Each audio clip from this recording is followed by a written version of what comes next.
golden rule. Should be your number one rule in business and in life anyway. But just spend more time being interested in others rather than trying to be interesting to others. It is being other focused. Make it all about your users, all about your customers rather than about you. Top leaders, meaningful conversation, actionable advice, bulldoze complacency, ignite inspiration, create impact. Produced by Southwestern family of companies. This is the Action Catalyst. I am so excited about our next guest, Bruce Van Horn. You probably haven't heard of him. He's not Lady Gaga. He's not a celebrity necessarily. He's not somebody who is really something that you would see on TV. And yet he is using Twitter to create an impact in the world, to get his message out there. And I absolutely have been inspired watching it. So we've got him on the show today to talk about Twitter tips for movers and shakers. Bruce Van Horn, welcome to the show, my friend.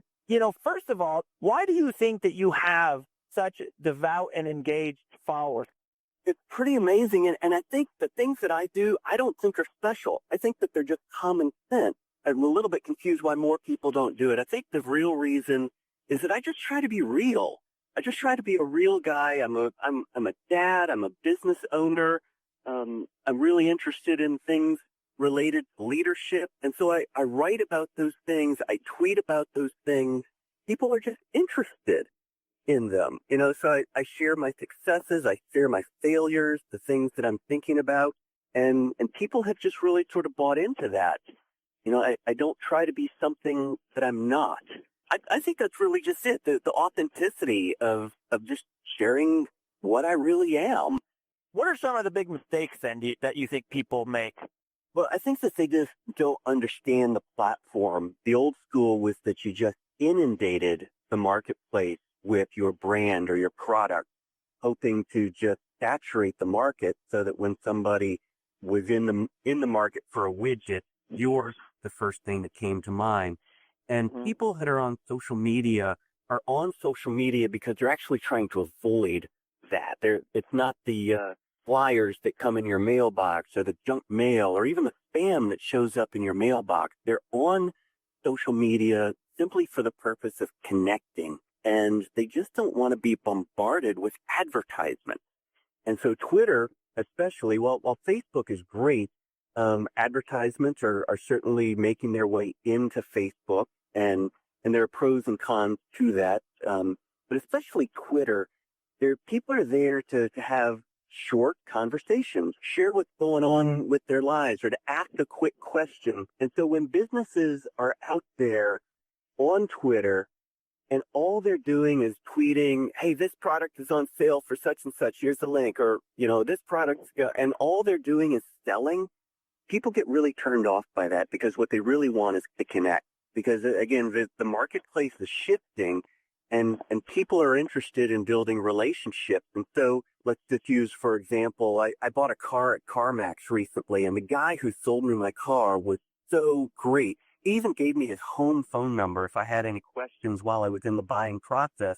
Wow. The next time that I'm in the market for a car, I'm going to call him on his cell phone, or I'm going to call him at home. And if he works at CarMax, great. Or if he works at, the next dealership, he's probably going to be my go-to guy the next time I'm in the market for a car. And building relationships with people, that's really what's going to bring them back. Using your marketing efforts, and especially social media, to just be useful, to put information that's useful to your clients that may not necessarily, it's okay to send a link out. If you're running a sale on something, it's a great way to get an instant message out there to somebody so that your customers can come in. And I think what you really need to be doing is just interacting. So is the strategy then, I want to teach my people to use Twitter to build human connections with you, and, hopefully I'm doing a good job of keeping my people around.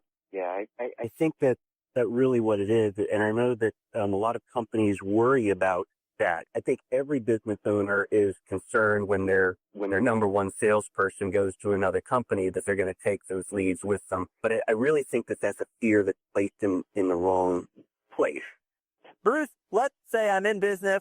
What are the strategies that you have for me that I can do, the practical things that I could do to boost my influence on Twitter? Sure. I think some of the things are just so common sense that you almost overlook them. I think obviously the golden rule, treat other people as you would have them treat you, should be your number one rule in business and in life anyway. But basically, just spend more time being interested in others rather than trying to be interesting to others. And just being other focused. Make it all about your users, all about your customers rather than about you. Certainly you're going to want to promote your business, but you just don't want to be doing that all of the time. There's so many things that you can do. If you just pay attention, a little bit of attention when you're watching your followers, your Twitter followers will tell you certain things about their lives, things that they're doing, things that they're interested in or excited about. I'm a marathon runner, so I have a lot of followers who tweet about races that they're going to be running.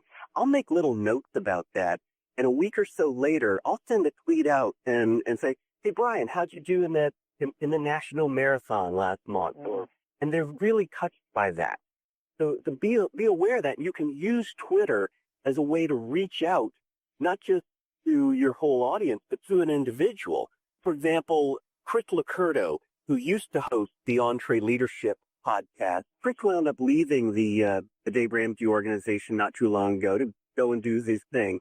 But he just mentioned in passing that his daughter had been very, very sick and had been in the hospital. And I just sent a tweet out to Chris and say, Chris, sorry that you left the Dave Ramsey organization. Glad you're doing other things. But by the way, how's your daughter doing? He was just really touched that I remembered, let alone bothered to ask. I think other things that you need to do on Twitter are be a positive voice, be an encourager. Send tweets out there that encourage people and motivate people to be better than they otherwise would have been. You just never know when somebody's having a bad day and they need to hear something, even if it has nothing to do with your business. Send out some encouraging tweet. Be thankful. A great friend of mine runs a local running store. People come in to his store with he encourages people to come in with their race bib from any race that they've run, and he puts their pictures up on his Facebook page, and people eat that up because they love just a little recognition. Also putting links out there, so while you've got a lot of content, there's probably content out there that you haven't written that your followers might be interested in. Well, folks, there you have it, Bruce Van Horn. Bruce, thank you for being on the show. We really, really appreciate having you. Great that giving me the opportunity, really do. If you enjoy this podcast, please make sure to subscribe. And to stay updated on everything that the Action Catalyst is up to, make sure to follow us on Facebook and Instagram at Action Catalyst Podcast and on Twitter at Catalyst_Action. And thanks for listening.